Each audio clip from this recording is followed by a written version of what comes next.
What is up mga kabuhok? My name is Balbon and welcome back sa ating Facebook, Instagram, YouTube, TikTok or kung saan man nyo nakikita. Yan, magandang araw po sa inyong lahat. Kung nasan man po kayo. Yan, ako po ay Tokyo based. Dito po ako nag-work sa Japan.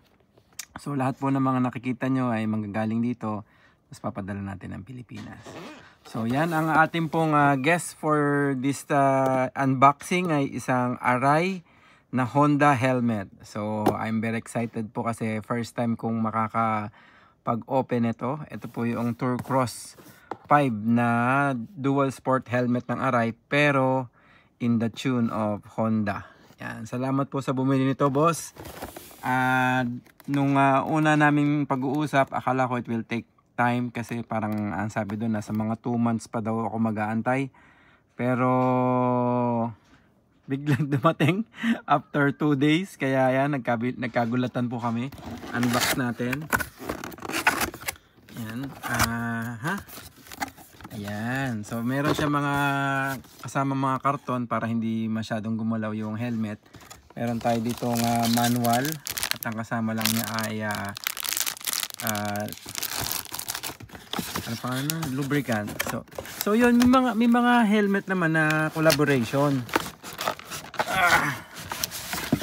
Yan, may mga helmet naman na collaboration si Arai katulad ng Honda o kaya Ducati. Yan, meron tayong mga available niyan. Siguro natin dito. Yan. Asan na yung ating donut? So pag ganyang collaboration at special helmet, ang kulay ng kanilang mga damit ay kulay red. Yung sa Ducati red din eh. So yun, check natin. Excited na. So yun pala, walang ang anti-fog at manual lang ang kasama. Yun no. Africa Twin. Ang ganda ng kulay ah. Para siyang Africa Twin or yung Honda talaga ngayon no. Yung kanyang red parang mga maroon tapos ito light blue, dark blue, black at saka white. Yung white niya hindi siya glossy pero itong blue metallic siya tsaka ito. Ayan. Pogi. Yun no. Tour Cross 5 ng Honda. Ganda. Ayan no. Bili na kayo. Ayan no. Ayan. Size XL po ito. Ayan. Adventure helmet ng Arai. Pero collab sila ng Honda. Ayun no.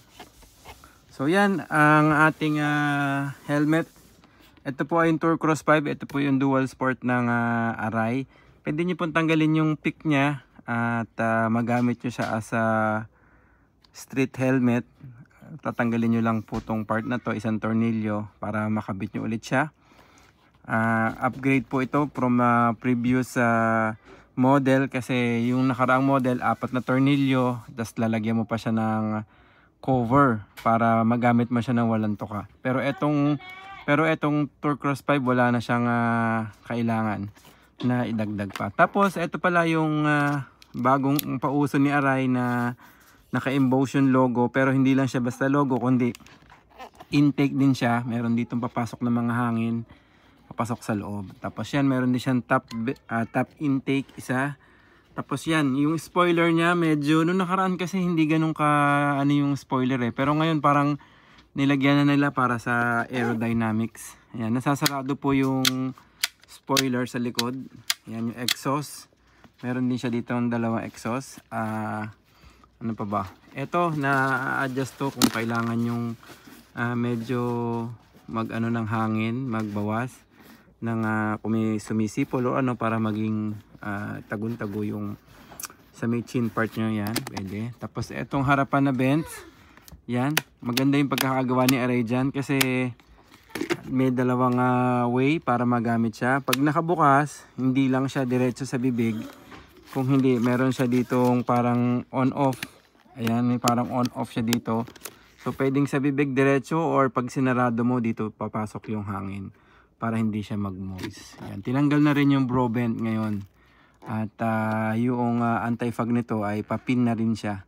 Hindi katulad nung dati na parang meron dalawang tungkil dito, doon may kakabit yung anti-fog. Now, ngayon, para din siya ng RX-7X, pin lock na siya. Mas madali na siya ikabit. So yun, double D-ring. Double D-ring. Ang size XL po ay 61-62. Yan o, merong Arai helmet. Yan, limited by Honda. So yun, meron po itong lens na nabibili. Smoke, light smoke. Meron po akong third party na photochromic lens. Meron siyang red, blue, silver, at saka blue-green. Yun. Kung meron po kayong katanungan, mag-PM lang po kayo sa helmet ni Balbon at mag-ingat po tayo lagi. Ride safe. Peace out.